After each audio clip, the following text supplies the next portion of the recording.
All right. Yeah, so the stream's on YouTube, apparently. Oh, live on Facebook too. Okay, all right. Very good. Okay, that only means one thing. It's too late to turn back now. Okay, well, good morning. I'm glad to be here with everyone. The morning grind for Tuesday. We're going to get started right away with our moments of gratitude. So we'll just go around the room, find out what everybody's grateful for. We'll start with Josh back here. What you grateful for, man? I'm grateful that the Tennessee Volunteers beat Alabama. I'm still grateful for it. Is that going to be what you're grateful for every morning? For how, like, is there a time limit where it's like after that, 2 months? 2 months. Okay, 2 months. 2 months. All right, I got you. What are you thankful for this morning? What's that? I'm thankful for my dog Cam. Oh, okay. Why is that? Yesterday, he just always gives me good words of encouragement when I need them. So. Yeah, okay. Oh, way to go, Cameron. Yeah, I like that. What are you thankful for this morning? I'm thankful to be going on a golf trip this weekend. Oh, nice. Where are you headed? We're gonna go up to Chattanooga and then around that area. Yeah, nice. Enjoy that. Yeah. What are you thankful for this morning? Thankful for you, Mr. Shea. Oh, man, that's a big surprise. Okay. Well, very good, very good. I don't know what I did, but whatever it was, you're welcome. Fantastic. You help a lot. Glad to be here. Cameron, what are you thankful for this morning? I'm thankful to have racked up some wins this morning. It's not even 9 o'clock yet. So that means you got to the gym, you got up at your 4:45. Yeah, all right, get racking up the wins. I like it. Okay, well, just because you're guests on the show does not mean I'm going to treat you with kid gloves. You still have to participate. So we'll get to introductions in a moment. But Chris, Julie, start with you. Chris, tell us what you're thankful for this morning. I'll go with my kids. I'm grateful for my kids. Gotcha. Can't go wrong with that. Yeah. What ages are they? I got a 9-year-old and 11-year-old daughter. Those are great ages. Yeah, they're good ages. Yeah, They're Julie, what are you thankful for this morning? Thankful for my team. Brings me out and around. Yeah, very good. Very good. Yeah, glad to have you here. Okay, so let's get right to our guest this morning. I'm joined by Chris Salvato and Julie, and I don't know Julie's last name yet. Julie Bunier.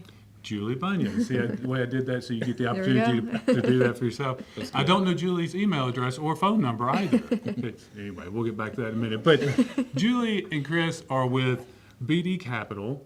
And you might ask yourself, why is a show with Premier Mortgage Group having a couple of people from another lender or another lending organization on? And the reason for that is because, not all lending solutions fit every single person, right? So it's just sort of like real estate and real estate finance, all the things we deal with. There's all sorts of different areas that you can get involved in. And so you guys know when you go to take your test and get your real estate license and become a realtor, the same realtor that sells apartment complexes or rehab properties or investment properties or raw land or 123 Lucky Lane in a subdivision, all of those are the same license. It's just what area do you tend to focus in and what area do you want to spend your time working in. So that's where Chris and Julie come in. So a lot of the day-to-day kind of blocking and tackling that we do around here is helping Joe and Jane find 123 Lucky Lane, and they go into the subdivision. It's kind of helping people with their housing needs, right? Well, along with that, as a supplement to what all of our clients and what all of you guys see on a day-to-day basis, are all of the other areas of real estate that are happening in the background that you may not see every single day, or unless you're an investor or something along those lines, you may yourself not ever really participate in. So that's what I want to expose you to some this morning. We're going to talk about this a little bit, and I'm going to give the floor to Chris, and he's going to tell you some of the ways that a company like BD Capital can help you with projects that are more like investments or a fix and flip or something along those lines. And you may ask yourself, how does someone that doesn't just have a big, huge pile of money laying around get involved in a situation where they maybe see a house in the neighborhood and they think about buying that house and rehabbing that house and reselling it for profit? A lot of our very successful investors here at John Jones Real Estate and around in the county started out that very way, right? And then they become these sort of monsters as they go along. But how does someone who's sitting there and they think, I've got a little bit to work with and I've got a little bit of an idea of what I want to do, but how does a person that doesn't have several $100,000 laying around do something like this. So tell them Yeah. how they would get involved in that. Okay, thanks, Shannon. Thank you for the introduction. BD Capital, and what we do is we are a private family office. So, the family basically, our main business is private lending, and what we do is we finance new construction as well as fix and flip and rehab, which is predominantly what we're here to talk about today. And what we do is we lend directly to investors and GCs to basically General finance- contractors. General contractors, sorry, Yeah. GCs, general contractor. Sorry, I'm gonna skip the name in here. Yeah, so we loan directly to the individuals who are investing in investment properties, not your primary residence. So like Shannon mentioned, if you see an investment opportunity, you might look at a house and say, I can buy that house for this amount of money, but I don't have, $200,000 put down for the house. We have products where we'll lend 90% of the total project cost, which is the acquisition of the property, as well as the budget it would take to rehab that house, get it to where you can resell it for substantial profit. That's the nuts and bolts of exactly what private lending is And now, who we are. And now, one of the big things that's different is between what you guys do on a daily basis and what a lot of people in the public experience on the lending side is the criteria that you Yep. use is a lot different, right? Yes. So all of our clients out there and a lot of our realtor referral partners, they're used to someone coming in, they sit down in Shannon's office or they get online, they put in their basic information. We're going to find out where you've been working and living for a couple of years. We're going to do all that basic stuff. And it's not that you guys don't do that, but you kind of take a little bit of a different approach to the problem Yeah. to come up with a good solution. So talk about that a little bit. Yeah, so I mean, what we're looking at basically is the individual investor as well as the project itself. The project itself is as important, if not more important, than the actual individual. So we have underwriters in house that are basically looking at an individual property and saying, listen, with X amount of dollars, we think the value is substantially higher than what it is today. And so with that, we're going to loan to the value of the house. So if we say the house is going to be worth $500,000 when the rehab is finished, and the cost of purchase is only $200,000, we will loan up to an X percent of what we think the finished value of the house is. So the project itself becomes The underwriting. becomes really important. So you can have someone who maybe doesn't have a completely 100% perfect history, but if the deal itself works well enough, there could still be a path forward. There's a path forward. Does- 100%. Hey, listen, if you've never paid your bills on time, don't call me and say, hey, get that guy, Chris, to give me a loan. Yeah, that's not what we're saying. Yeah. What we're saying is not every box, it doesn't always No. have to fit right in the box, especially if the property itself can carry that deal or Absolutely. that investment. And that's why the private lending world is a lot different than the traditional banking world, because there is less regulation involved in private lending. So we kind of dictate what we want to do because, again, it's private money. We're not a publicly traded company.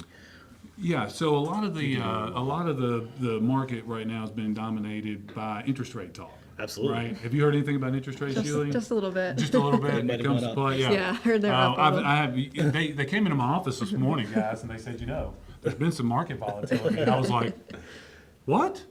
Anyway, Yeah. so the interest rate talk, it dominates the news. Absolutely. But the reality is, interest rates are just one part of an overall successful real estate investment or real estate picture, correct? Absolutely. I mean, that's just a piece, right? So talk about how your products are going to be a little bit different rate-wise. That rate is usually going to be a little bit higher. If you're looking for a commercial or investment type of opportunity, you have to understand Yeah. you're now in a commercial banking situation. Sure. So those rates, because of the type of products and the way they underwrite them and fund them, those rates are going to be a little bit different than what you see, which I tell you, it's funny. I just saw a commercial bank loan on an investment property this morning less than what you can get for a regular Fannie Mae conventional 30-year, which is really strange. Yeah, to me. it's very strange. But talk about how if someone is interested in this, they get involved, to not get some kind of sticker shock about an interest rate that's in the high single digits, because it really becomes more a function of how long you're going to have the money, what your purpose is for the money. There's more than just that number. There So talk is. about that for just a And minute. especially when you get into rehab and fix and flip market, you're traditionally not borrowing money for a year to 2 years. You're traditionally borrowing money for 3 to 6 months. So an interest rate, if you think about it as a notional overall, if you're borrowing $300,000 and you're only borrowing it for 3 months, if the rate's 6% and the rate's 10%, if you do the math, you're really not paying that much more interest, Right. because you're not borrowing money for a very long period of time. And the fact of the matter is, in private lending world, we can get you the money in a week. You might go to a bank and ask for a rehab loan. You're still there for 2 months waiting to get the money. So it's Maybe. the access to capital. Exactly. Maybe. You're waiting for an answer. You also get an answer in 24 hours. I'll have a term sheet in front of you, Yeah. stating out, listen, I'll give you a 1-year loan with no prepayment penalty. The interest rate could be 9.5, whatever. I mean, that's fine. You're not going to be borrowing the money from that long. There's no prepayment penalties, so it doesn't matter. Yeah, I can guarantee you Yeah. that I come into contact and rub shoulders with many more people who have made a lot of money, increased their net worth substantially through real estate and real estate investments, and never paid the rates that most people pay for their home loan, for their single-family residence. Yeah, it's a different world. It really is. And the people who understand the product get the value of being able to have the capital quickly and get the job done, close on a property within a week, get the job up and running within 2 weeks, and be done within 2 or 3 months. We're velocity, right? We're access to capital and quick access to it. Velocity of That's capital, it. that's Velocity really the of key. capital is really the game. And investors who understand that realize that interest rate, whether it's 6%, 8%, 10%, it's not really the number one bogey that needs to be hit. It is the conduit, the access to institutional capital is what we provide. Yeah, and absolutely. that is the value. No, and that is the absolutely. reason we exist, and that's the reason we do as much business as So we we do. have a lot of people interested in real estate, obviously, that watch the show. A lot of our clients that watch the show. We also have a lot of referral partners and real estate professionals that watch the show. So, real quick, before we get going, there's 2 things I want to do. One, I want you to talk real quickly. Either you or Julie, either one, can talk about, if you're a real estate professional out there, how do you leverage BD Capital? To help real quickly, if you're a real estate professional, Yeah. why do you need to know Julie's number and email address? And then let everybody know how to reach you, and we'll end the show. It's really simple. It really comes down to cash on cash return, right? If you have $100,000, is it smarter to take $100,000 and buy one house and do one project? Or is it better to go to an institutional partner like BD Capital and say, listen, how can I do 3 projects and put $25,000 to $30,000 Okay, so if I down on have, 3? so if I'm a realtor and I have a client who's come to me and said, hey Shannon, I'd like to do this project, and they've got a certain amount of money, they've got that project, then my value proposition to them would be to say, you might want to look at the idea of leveraging differently, so you can now spend the same amount of cash, but you got 3 projects you can do instead of 1. I mean, the most successful investors in the world leverage their capital. They're Yeah. the most successful people. Yeah. It's your ability to take the capital you have and turn it into 10 times X leverage. Yeah, well, right? what a That great is service. I mean, that's what private lending is, right? Like, you guys, nobody should really be deploying all their capital into one basket. You need to be able to figure out how to take your capital and leverage it to its maximum amount. Yeah, That is absolutely. what private lending is. We're 90% loan to cost on fix and flip rehab. We close within 7 days. We're a term sheet in 24 hours. I mean, this is the way you can actually scale your business. That's Yeah, the so problem. if you're out there and you're interested in getting into fix and flips, you're interested in getting into real estate investing, if you're a real estate professional and you're looking for ways to add some different ideas and ways to capitalize projects for your clients, reach out to these guys. They're friends of mine, clients of mine. We've done business together. I can have. vouch for them. And so BD Capital, it's a new way to look at financing for investment purposes. So guys, if you want to real quick, give them some email addresses and I've got a card. I don't have my glasses. Tell them how to reach you. course. Julie, what do you tell me to Yep, reach so us? for Julie, you can reach me by phone at 845-598-0443. Our website, bdcapital.com, or my email is julie@bdcapital.com. Yeah, and if you want to reach me, call Julie. All right. Thanks for coming on the show, guys. Thanks, Shannon. Everybody have a having great us. day out there. We'll talk to you real soon. Thank you. Thank you. Thank you.